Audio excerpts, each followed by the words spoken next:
Assalamualaikum warahmatullahi wabarakatuh. Perkenalkan, nama saya Tangguh Brilian Sirwajendrajati dari Prodi Pariwisata Syariah dengan NIM 062. Nah, di sini saya akan menyampaikan tentang apa itu manajemen proyek. Manajemen proyek digunakan untuk membantu tim mengatur, melacak, dan melaksanakan pekerjaan dalam proyek. Anggap saja proyek sebagai kumpulan tugas untuk mencapai goal tertentu. Manajemen proyek dapat membantu tim merencanakan, mengelola, dan melaksanakan pekerjaan untuk memenuhi persyaratan proyek tepat waktu. Sederhananya, manajemen proyek adalah tentang bagaimana sebuah organisasi mengubah input, contohnya bahan baku, tenaga kerja, dan teknologi, menjadi output yang dihasilkan, contohnya menjadi barang, produk, ataupun jasa, yang bernilai tinggi bagi pelanggan. Nah, contoh penerapannya, manajemen proyek dalam kehidupan sehari-hari. Restoran. Manajemen proyek di restoran mencakup perencanaan menu, pengelolaan persediaan bahan makanan, pengaturan jadwal kerja karyawan, dan desain tata letak dapur. Nah, secara singkat, manajemen proyek adalah jantung dari setiap organisasi. Dengan mengelola sumber daya yang efektif dan efisien, manajemen proyek membantu organisasi mencapai tujuannya dan memberikan nilai bagi pelanggan. Baik, selanjutnya kita akan belajar tentang perencanaan proyek. Perencanaan proyek itu sendiri adalah proses yang sistematis dalam menentukan tujuan, langkah-langkah, sumber daya, dan jadwal yang diperlukan untuk mencapai hasil akhir yang diinginkan dari sebuah proyek. Sederhananya, perencanaan proyek adalah peta jalan yang akan diikuti selama pelaksanaan proyek. Syaratnya ada 4. Yang pertama, tujuannya spesifik. Yang kedua, bersifat unik. Yang ketiga, bersifat sementara. Dan yang keempat, mempersingkat lini waktu. Ada pertanyaan, mengapa sih perencanaan proyek itu penting?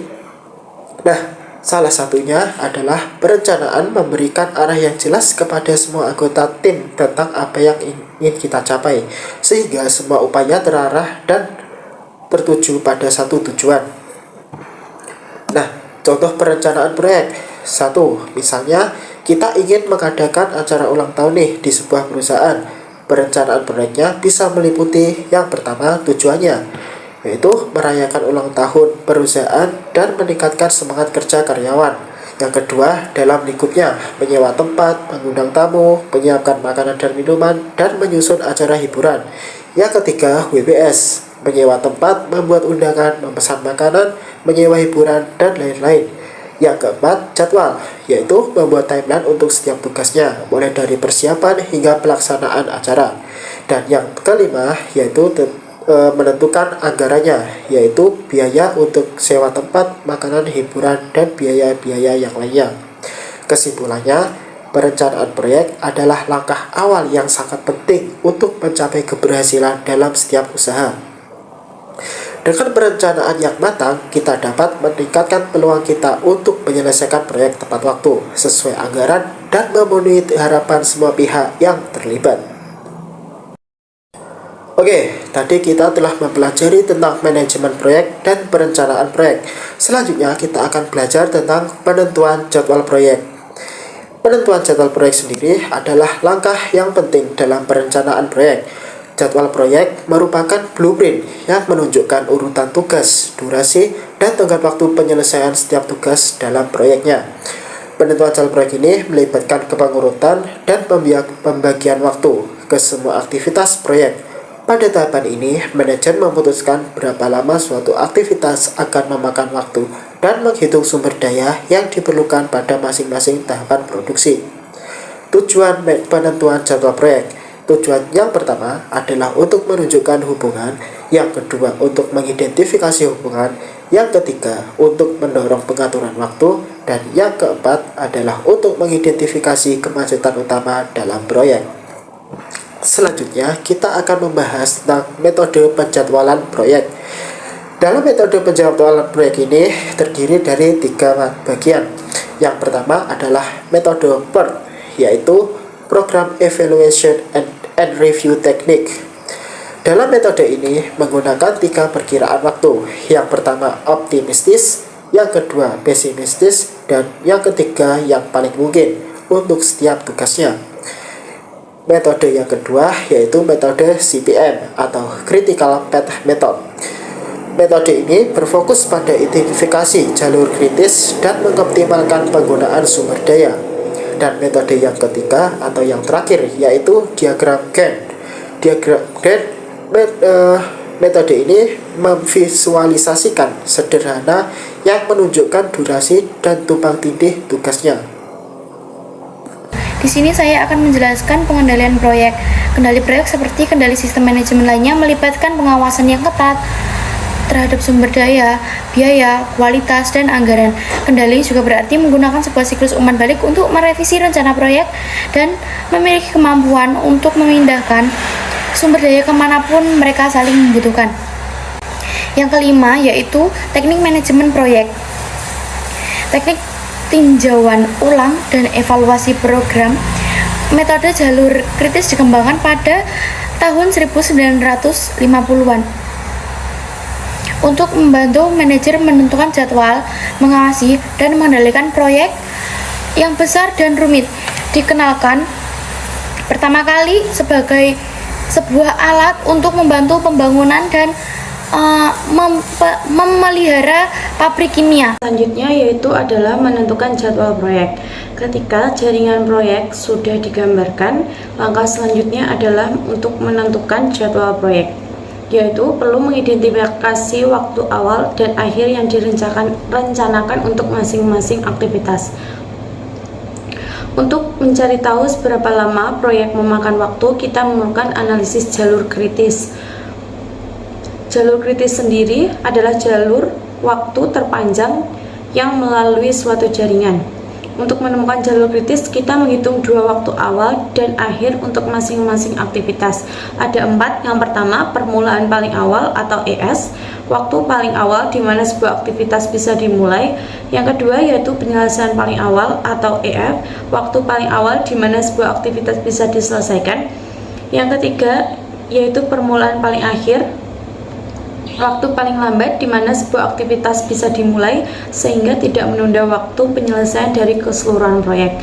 Yang keempat yaitu penyelesaian paling akhir atau LF, waktu paling lambat di mana sebuah aktivitas harus selesai sehingga tidak menunda waktu penyelesaian dari seluruh proyek.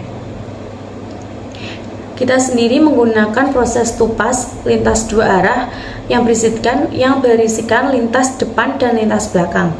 Untuk menentukan jadwal waktu untuk masing-masing aktivitas, waktu mulai dan selesai lebih cepat, yaitu ES dan EF,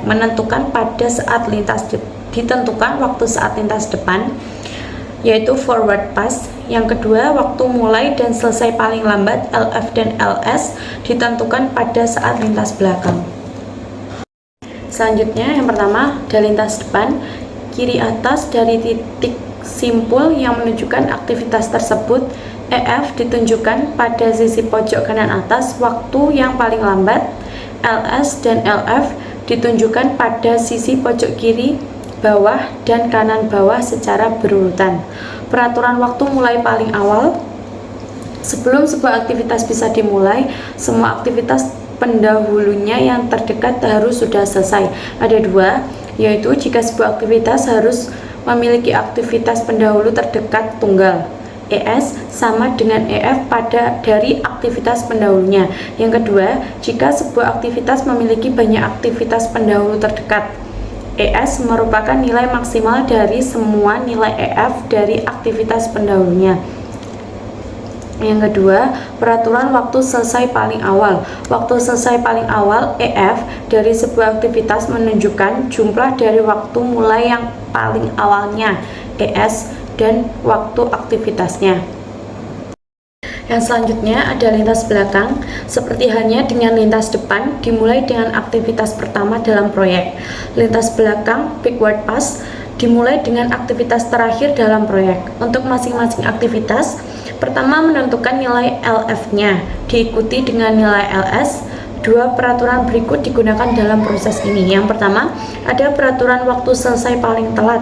Peraturan ini digunakan berdasarkan pada fakta bahwa sebelum sebuah aktivitas bisa dimulai, semua aktivitas sebelumnya harus diselesaikan terlebih dahulu.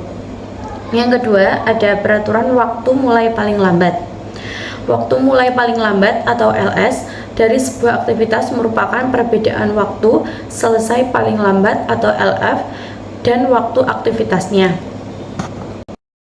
Yang selanjutnya, yang terakhir ada menghitung waktu perpanjangan dan mengidentifikasi jalur kritis. Setelah kita menghitung waktu paling awal dan paling telat untuk semua aktivitas, mudah untuk menentukan yang namanya waktu perpanjangan atau slang time yang dimiliki dari masing-masing aktivitas. Waktu perpanjangan sendiri merupakan suatu rentang waktu sebuah aktivitas bisa ditunda tanpa menunda suatu proyek. Secara sistematisnya adalah waktu perpanjangan sama dengan LS dikurangi ES atau waktu perpanjangan sama dengan LF dikurangi EF. Materi selanjutnya yaitu variabilitas dalam waktu aktivitas. Sejauh ini dalam mengidentifikasi semua waktu paling awal dan paling lambat dan jalur krisis yang terkait, kita telah mengadopsi pendekatan CPM dengan mengasumsi bahwa semua waktu aktivitas diketahui dan merupakan konstanta yang tetap, yaitu tidak terdapat keberagaman dalam sewaktu aktivitas, namun dalam praktiknya besar kemungkinan bahwa waktu penyelesaian bergantung pada berbagai faktor.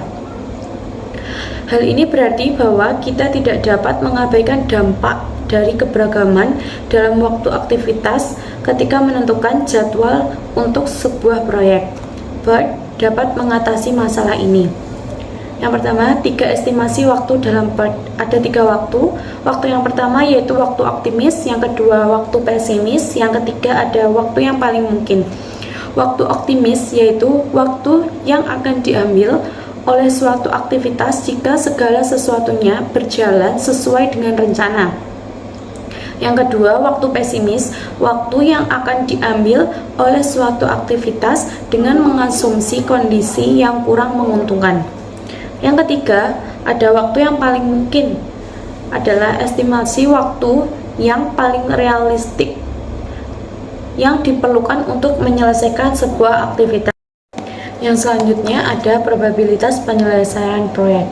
Analisis jalur kritis membantu kita menentukan bahwa penyelesaian proyek yang diharapkan Milwaukee Paper adalah 15 minggu.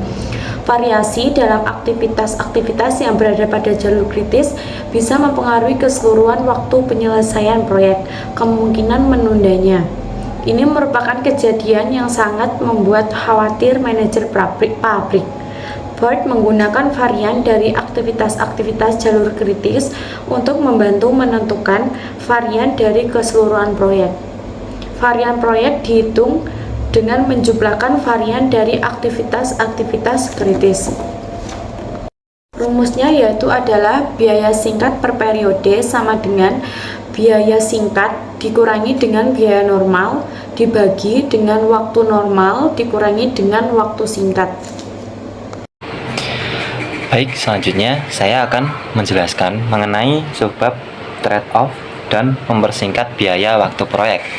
Nah, di samping mengelola sebuah proyek, tidak biasa bagi seorang manajer untuk dihadapkan pada baik salah satu dari maupun keduanya. Nah, dari situasi berikut ini. Yang pertama, proyek berada di belakang jadwal yang sudah ditentukan. Dan yang kedua, waktu penyelesaian proyek yang sudah dijadwalkan itu dimajukan.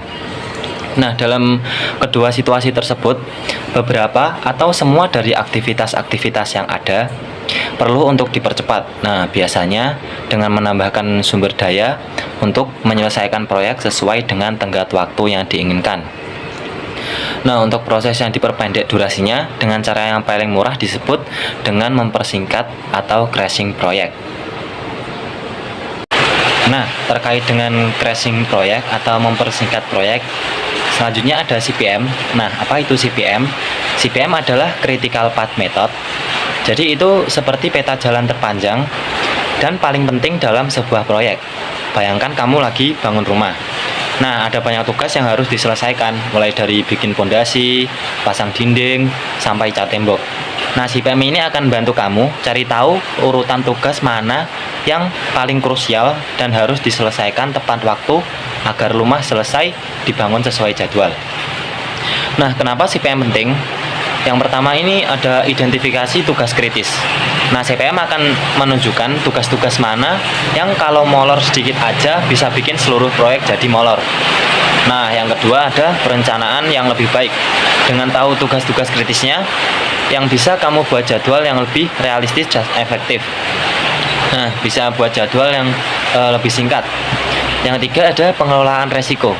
Nah, CPM ini juga membantu kamu untuk mengantisipasi masalah yang mungkin terjadi dalam mencari solusi sebelum terlambat. Yang terakhir ada optimasi sumber daya. Nah, kamu juga bisa mengalokasikan sumber daya seperti tenaga kerja, bahan, dan uang agar lebih efisien. Nah, materi selanjutnya adalah sebuah tinjauan terhadap PERT dan CPM. Apa itu PERT? PERT adalah program Evaluation and Review Technique. Itu seperti sepupu dari CPM. Jadi seperti saudaranya, berkaitan satu sama lain. Nah, keduanya ini sama-sama alat untuk mengatur jadwal proyek. Tapi PERT punya sedikit perbedaan. Kalau CPM fokus pada jalur kritis, part yang paling lama selesai. Nah, kalau PERT ini lebih fleksibel. PERT bisa memperhitungkan ketidakpastian waktu yang mungkin terjadi pada setiap tugasnya. Jadi, PERT lebih cocok untuk proyek-proyek yang kompleks dan banyak faktor yang tidak bisa diprediksi dengan pasti. Misalnya, kalau kamu mau bikin kue ulang tahun, CPM akan bantu kamu cari tahu urutan tugas mana yang paling krusial agar kue ini matang tepat waktu. Tapi, kalau PERT akan memperhitungkan kemungkinan lain seperti oven yang tiba-tiba rusak atau bahan yang kurang. Nah, jadi PERT ini akan memberikan kamu beberapa skenario dan alternatif waktu penyelesaian. Nah, mengapa sih PERT ini penting? Yang pertama ada untuk mengatasi ketidakpastian. PERT juga membantu untuk mempersiapkan diri menghadapi hal-hal yang tidak terduga, seperti kalau di proyek kecelakaan kerja atau bahan yang kurang, seperti itu. Yang kedua ada perencanaan yang lebih realistis. Nah, dengan memperhitungkan berbagai kemungkinan, kamu bisa membuat jadwal yang lebih fleksibel dan realistis. Yang ketiga ada pengambilan keputusan yang lebih baik. Nah, PERT ini memberikan informasi yang lebih lengkap sehingga kamu bisa membuat keputusan yang lebih baik. Jadi seperti lebih kompleks gitu, lebih umum, lebih jauh. Nah, kapan sih waktu yang harus pakai PERT ini?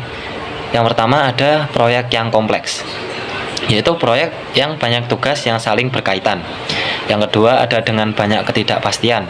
Nah, proyek yang dipengaruhi oleh faktor eksternal yang sulit diprediksi. Yang ketiga ada proyek yang membutuhkan perencanaan yang sangat detail.